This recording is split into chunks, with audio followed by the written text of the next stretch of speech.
Ouvrons notre Bible au livre de Romains, chapitre 14. Romains 14. Jugez et méprisez l'un l'autre.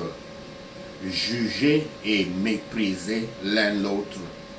Romains 14, versets 1 à 13.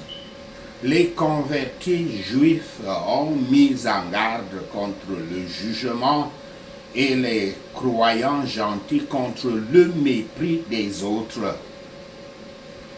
Versets 1 à 12. Les Écritures indiquent clairement que les Écritures saintes indiquent clairement que si les choses sont bonnes ou mauvaises, indiquent si les choses sont bonnes ou mauvaises. Mais dans cette section, Paul aborde les problèmes dits de la zone grise, c'est-à-dire des choses qui ne sont pas claires, qui sont au milieu des bonnes et des mauvaises. Versets 4 à 8. Les croyants souffrent quand ils se font concurrence. Personne n'est autosuffisant. Alors nous devons tous reconnaître le droit des autres croyants à adorer de différentes manières. Plutôt que de se critiquer mutuellement, les croyants devraient se préoccuper de leurs propres conditions spirituelles et se consacrer à Yahweh. Versets 10 à 12. Paul rappelle à ses lecteurs qu'il y aura effectivement un jour de jugement lorsque tout le monde se présentera devant Yahweh et donnera un compte rendu. En attendant, le jugement mutuel est un exercice inutile. Des divergences d'opinion prévalaient même parmi les disciples immédiats du Christ et de leurs disciples. L'apôtre Paul n'a pas non plus tenté de mettre fin en elle. Un consentement contraint à toute doctrine ou la conformité à des observances extérieures sans être convaincu ou convaincante serait hypocrite et sans résultat. Des tentatives d'introduire une unité, une unification, une unité absolue des esprits parmi les chrétiens serait inutile. Que la communion chrétienne ne soit pas perturbée par des conflits verbaux. Il sera bon pour nous de nous demander, lorsque nous serons tentés de dédaigner et de blâmer nos frères et des sœurs, Dieu les a-t-il acceptés? Et s'il l'a fait, est-ce que nous osons les renier? Ne laissez pas le chrétien utiliser sa liberté pour mépriser son frère ou sa sœur en Christ qui est faible. De le mépriser, donc ou la mépriser comme ignorant ou superstitieux. Que le croyant scrupuleux ne trouve rien à redire à son frère ou sa sœur, car Yahweh l'a accepté sans tenir compte des distinctions de viande. Nous usurpons la place de Yahweh lorsque nous prenons ainsi sur nous de juger les pensées et les intentions des autres qui sont contraires à notre vue. Le cas de l'observance des jours était sensiblement le même.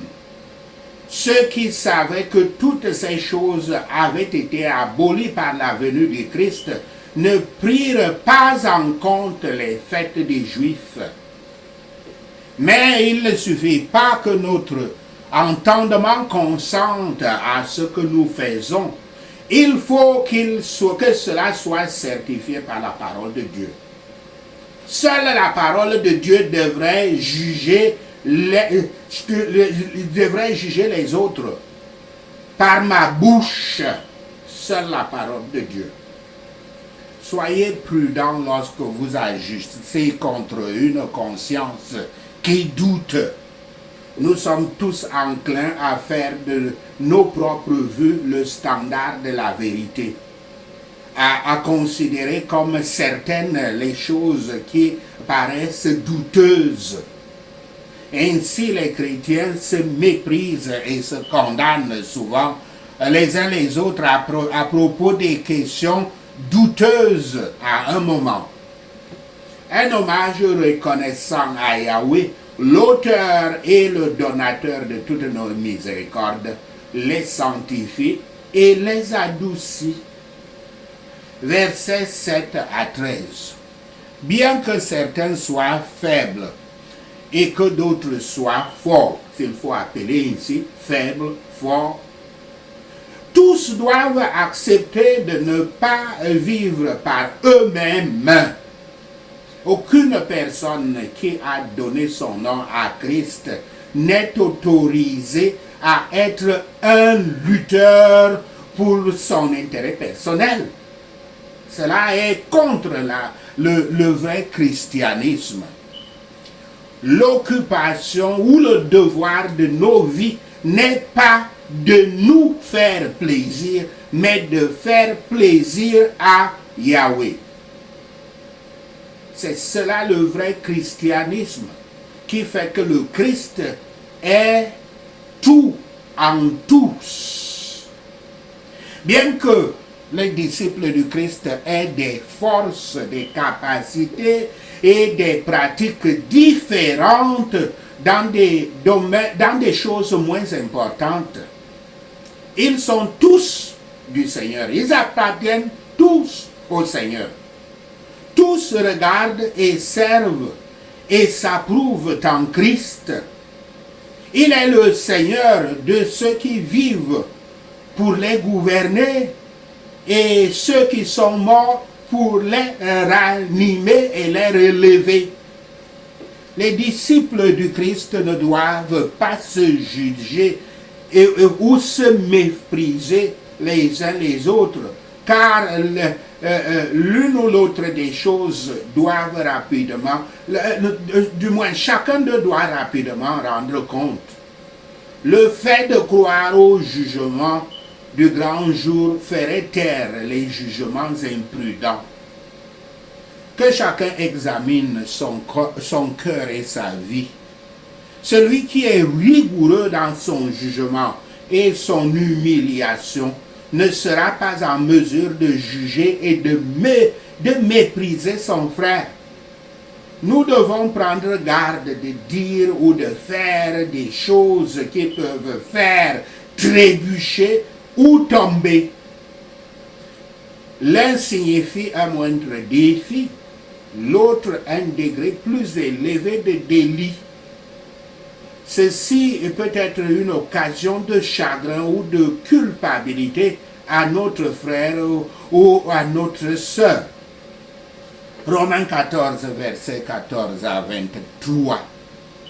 Et les gentils sont exhortés à tenir compte de l'offense dans leur utilisation des choses indifférentes. Un problème entre les chrétiens forts et les chrétiens faibles, c'est l'exercice de la liberté religieuse, avec un mépris total pour la manière dont les autres pourraient être affectés. Au 1er siècle, quand un groupe était sensible aux restrictions alimentaires et au fait qu'une viande fût sacrifiée ou non aux idoles, et qu'un autre groupe ne se préoccupait pas de ces choses et partageait un repas en rompant le pain, entre guillemets, rompant le pain à l'église, cela pouvait être gênant. La liberté chrétienne n'est pas une licence. Si l'exercice de la liberté entrave la croissance des autres, il est préférable de faire volontairement de tels exercices. Paul a reconnu que les croyants se développent à leur rythme individuel. Les gens ne sont pas obligés de parvenir à un total accord, à un accord total sur tous les aspects de la fonction de l'Église, et ils doivent apprendre à respecter les divergences d'opinion. Le Christ traite avec douceur ceux qui ont la vraie grâce, même s'ils y sont faibles. Considérez le dessein de la mort du Christ. De même, sachez qu'attirer une âme vers le péché menace la destruction de cette âme. Est-ce que le Christ s'est régné pour nos frères et sœurs afin de mourir pour eux? Mais nous ne nous régnons pas pour eux afin de nous préserver de toute indulgence. Nous ne pouvons pas empêcher les langues non gouvernées de parler du mal, les langues non contrôlées de parler du mal. Nous ne pouvons pas empêcher, mais nous ne devons leur donner aucune occasion. Dans de nombreux cas, nous devons nous priver de ce que nous pouvons légalement faire, si cela pourrait nuire à notre réputation. Notre bien en vient souvent à être mal vu, car nous utilisons des choses licites d'une manière peu charitable et d'une manière égoïste. En appréciant la réputation du bien que nous professons et pratiquons, cherchons à ce que l'on ne parle pas mal d'une telle réputation. La justice, laisse-moi je redire, qu'on ne parle pas mal de ce bien, je veux le dire, en appréciant la réputation du bien que nous professons et pratiquons, cherchons à ce qu'on ne parle pas mal de ce bien. La justice, la paix et la joie sont des mots qui signifient beaucoup. Quant à Yahweh, notre grand souci est d'apparaître devant lui justifié par la mort du Christ, sanctifié par le Saint-Esprit par sa grâce. Car le juste Seigneur aime la justice. Quant à nos frères, nous devons vivre en paix, avec amour et avec charité avec eux. Et ensuite, la paix avec toute personne. Pour nous, c'est la joie dans le Saint-Esprit. Cette joie spirituelle façonnée par le Saint-Esprit, bénie dans le cœur des croyants qui respectent Yahweh en tant que Père réconcilié avec nous, et le paradis comme leur maison espérée. Considérer le Christ en accomplissant nos devoirs, seul peut les rendre acceptables. Ceux qui sont le plus satisfaits de lui sont très agréables à Yahweh. Et ils abondent le plus dans la paix et la joie dans le Saint-Esprit. Ils sont approuvés par des gens sages et bons. Et l'opinion des autres ne doit pas être considérée. Versets 19 à 23. Nombreux sont ceux qui souhaitent la paix et en parlent à haute voix, mais qui ne suivent pas les choses qui font la paix. La douceur, l'humilité, l'abnégation et l'amour créent la paix. Nous ne pouvons pas nous édifier les uns les autres en nous querellant et en nous disputant. Beaucoup, pour la viande et la boisson, détruisent le travail de Yahweh en soi, le travail en soi de Yahweh. Rien ne détruit plus l'âme que de choyer et de plaire à la chair et de satisfaire les convoitises de la chair. Mais alors les autres sont blessés par un délit délibérément commis. Les choses légales peuvent être faites illégalement en offensant les frères et les sœurs. Cela prend toutes les choses indifférentes et par elles, un frère ou une sœur est entraîné dans le péché ou le trouble, ou alors ses grâces, ses réconforts et ses résolutions sont affaiblies. Avez-vous foi? La foi est censée être la connaissance et la clarté dans notre liberté chrétienne.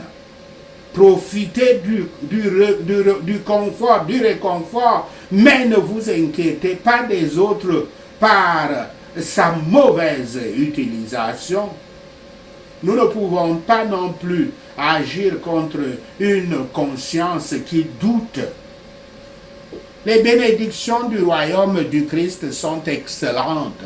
Elles ne consistent pas en rites et cérémonies extérieures, mais en justice, paix et joie dans le Saint-Esprit.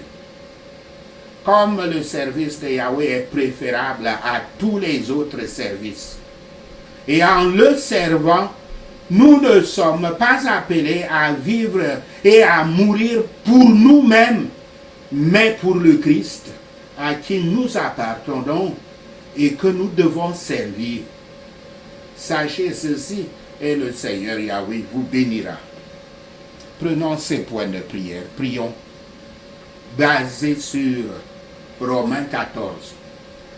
J'accepterai celui dont la foi est faible, sans quereller pour des questions discutables, au nom de Yahshua le Messie. Car la foi d'une personne lui permet de manger n'importe quoi, mais une autre dont la foi est faible ne mange que les légumes, au nom de Yahshua le Messie. Celui qui mange tout ne doit pas traiter avec mépris celui qui ne mange pas. Et celui qui ne mange pas tout ne doit pas juger celui qui le fait, car Yahweh les a tous acceptés au nom de Yahshua le Messie. Qui suis-je pour juger le serviteur de quelqu'un d'autre au nom de Yahshua le Messie? À leur propre maître, les serviteurs sont debout ou tombent. Et ils se tiennent debout car Yahweh est capable de les faire tenir au nom de Yahshua le Messie. Une personne considère un jour plus sacré qu'un autre. Pour une autre, tous les jours se ressemblent. Chacune d'elles devrait être pleinement convaincue dans son propre esprit au nom de Yahshua le Messie, son propre entendement au nom de Yahshua le Messie. Celui qui considère un jour comme spécial le fait pour le Seigneur au nom de Yahshua le Messie. Celui qui mange de la viande le fait pour le Seigneur, car il rend grâce à Yahweh au nom de Yahshua le Messie. Celui qui s'abstient le fait pour le Seigneur et rend grâce à Yahweh au nom de Yahshua le Messie. Aucun de nous ne vit pour nous seuls et aucun de nous ne meurt pour soi seul au nom de Yahshua le Messie. Si nous vivons pour le Seigneur. Et si nous mourons pour le Seigneur. Donc, que nous vivions ou mourions, nous appartenons au Seigneur au nom de Yahshua le Messie. Pour cette même raison, le Christ est mort et est revenu à la vie afin d'être le Seigneur des morts et des vivants au nom de Yahshua le Messie. Alors pourquoi est-ce que je dois juger mon frère ou ma sœur en Christ au nom de Yahshua le Messie? Je ne les traiterai pas avec mépris, car nous tiendrons tous devant le siège du jugement de Yahweh au nom de Yahshua le Messie.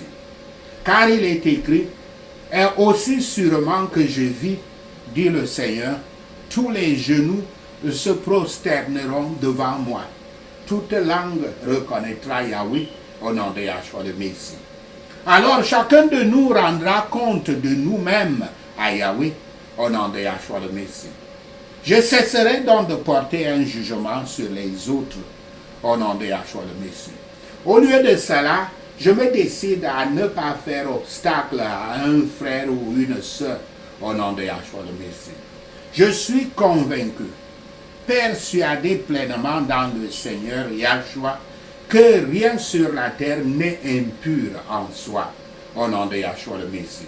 Mais si quelqu'un considère quelque chose comme impur, alors pour cette personne, cette chose est impure, au nom de Yahshua le Messie. Mais mon frère ou ma soeur est en détresse à cause de ce que je mange. Si mon frère et ma soeur est en détresse à cause de ce que je mange, je n'agis plus par amour en mangeant. Je ne dois pas, en mangeant, détruire quelqu'un pour qui le Christ est mort, au nom de Yahshua le Messie. Par conséquent, je ne laisserai pas parler de ce que je sais comme bien, que je sais comme étant quelque chose de bien, comme étant mal, au nom de Yahshua le Messie. Car le royaume de Dieu ne consiste pas à manger et à boire et à pratiquer des rituels, au nom de Yahshua le Messie. Le royaume de Dieu est une affaire de justice, de paix et de joie dans l'Esprit Saint. Car quiconque sert le Christ de cette manière est agréable à Yahweh et reçoit l'approbation humaine au nom de Yahshua le Messie. Je ferai donc tous les efforts pour faire ce qui mène à la paix et à l'édification mutuelle au nom de Yahshua le Messie. Je ne détruirai pas l'œuvre de Yahweh dans l'intérêt de la nourriture ou des cérémonies au nom de Yahshua le Messie. Toute nourriture est propre, mais toute nourriture est propre, mais pure, mais il est mauvais pour une personne de manger quoi que ce soit qui fait trébucher quelqu'un d'autre au nom de Yahshua le Messie. Mieux vaut ne pas manger de viande, ne pas boire du vin et ne rien faire qui puisse faire tomber votre frère ou soeur au nom de Yahshua le Messie. Alors, quoi que je crois à propos de ces choses, je garderai cela entre moi et Yahweh au nom de Yahshua le Messie. Heureux celui qui ne se condamne pas par ce qu'il approuve au nom de Yahshua le Messie. Mais quiconque a des doutes est condamné s'il mange, car sa nourriture n'est pas de la foi. Et tout ce qui ne vient pas de la foi est un péché au nom de Yahshua le Messie. Merci Seigneur Yahweh d'avoir entendu nos prières. Merci Père pour tes réponses à nos prières. Seigneur, nous te rendons gloire, nous te louons, nous t'adorons, nous bénissons ton Saint-Nom. Au nom de Yahshua le Messie, nous prions. Amen. Alléluia.